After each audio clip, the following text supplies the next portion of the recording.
another Mad Movie Mark movie review. If you watched the video that I posted not too long ago, it's a quick 2-minute video. You will know that I am taking on the monumental task of trying to watch all the movies that have that are 100% rotten on Rotten Tomatoes. So this is about 206 movies. I'm leaving out the documentaries. I'll do that at another time. My plan is to watch all the movies, do single reviews of them, and then at the end kind of do my least favorite to most favorite. So big task. You can hear all about it in my other video, but let's go ahead and review the first movie on my list. This is from 1920. It's a silent movie. It's called The Golem. It is a black and white movie, and it is from the German Expressionary period. Like I said, it has 100% on Rotten Tomatoes. It has a 72% audience rating, and it has a 7.2 on IMDb. So it's crazy. The IMDb score and the audience score on Rotten Tomatoes is pretty much exact, which I have never seen before. So the movie is a Jewish folklore, and its main character, I would say, is Rabbi Lowe. So Rabbi Lowe is kind of outside watching the stars. He's kind of like has some bit of magic to him, but he's outside, he's watching the stars, and he sees in the stars that that there's going to be a terrible event that's going to happen in the town. It's a catastrophe, really. So he goes to the Roman emperor and says, Roman emperor, I was looking in the stars, there's going to be a tragic event that's going to happen really soon. You have to let me save the people. So I guess the Roman emperor thinks about it, and then the next day he decides that he's going to kick all the Jews out of their city of Prague. This includes Rabbi Lowe. So Rabbi Lowe is visited by the Roman emperor's kind of second in command, and this guy tells Rabbi Lowe, you have to leave. And Rabbi Lowe says, oh, there's this prophecy, there's going to be really bad things that are going to happen. Just let me have an audience with the emperor. Can't you just let me talk to him, and maybe we can set things straight? So he says, yeah, sure, I'll let you talk to him. And then we also find out that the same guy is in love with the rabbi's daughter, and she has a mutual interest in him. So this is kind of the love story that's going to take place in the background. So Rabbi Lowe also saw in the stars that he's going to be able to reanimate this man that he made of clay. That is the golem. So he's going to, on a certain night, he's going to be able to kind of make a ring of fire, stand in it, recite this certain phrase, and then he has like a little Star of David medallion that he's going to insert in the man of clay's chest, and he is going to come alive, and the man of clay his purpose is to be the guardian of Rabbi Lowe and his daughter in case any foul deeds come afoot, in case they are kicked out of their house and they're not allowed to stay. So Rabbi goes to the emperor and he says, I know what I'm talking about. I'm going to perform a miracle so that you know what I'm saying is true. He brings his man of clay. Everyone's kind of astonished and a little fearful of this man of clay. And the emperor says, that's fantastic. Now what else did you got for me? Because the man of clay coming alive wasn't enough. He wants to see something else. So the rabbi kind of...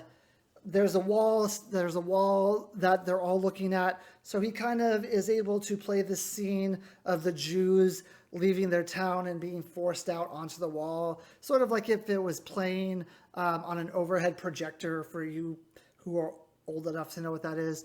And the people think that this is hilarious, that the Jews are being forced out and they have to make this march, and they start laughing. And the rabbi says, no, don't laugh. Don't laugh. An evil will be bestowed upon this town if you laugh. But they keep laughing, and then an evil is bestowed upon them. The walls start falling in onto the people to a point where they're almost crushed. As this is happening, the golem comes in, and he lifts up the wall, and everyone's able to get out, and the town is saved. So now the rabbi has saved the town. A party is being thrown. There's merriment. Everyone's happy. While that was going on, the emperor's kind of second in command and the rabbi's daughter, they were alone inside Prague, kind of, doing what couples do, kissing, hugging, whatever. Stuff they couldn't show on camera back then. Then we find out that the rabbi's kind of understudy, kind of his the guy who's under him, is also in love with Miriam, who is the rabbi's daughter.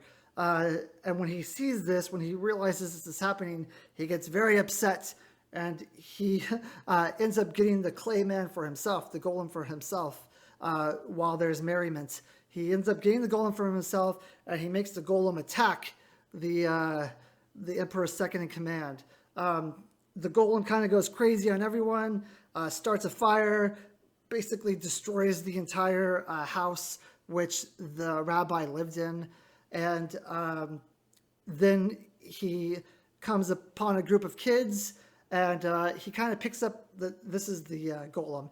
After he's destroyed everything, he kind of comes upon a group of kids where he picks up the kid, and he's kind of very gentle with her, and then she takes out his medallion, the Star of David, which keeps him alive and keeps him going. And he falls to the ground, and that's basically the movie in a nutshell. So what did I feel about this movie? I thought this movie was absolutely exceptional. This movie does one thing that I really love, which also Nosferatu does. I've seen probably 6 silent movies now, and I've only seen this in Nosferatu and Golem, where throughout the scenes there'll be a transition. Well, they'll start the movie with like a blue lens on the camera, and then they'll transition to a purple lens. And then if they like go outside and do some outside scenes, they'll transition it to a yellow lens and a green lens whenever there's like magic going on. And this is really fantastically done. It really puts you into the movie. Black and white movies are fine, but I love when there's color and there's just different things to look at. I thought this was done spectacularly.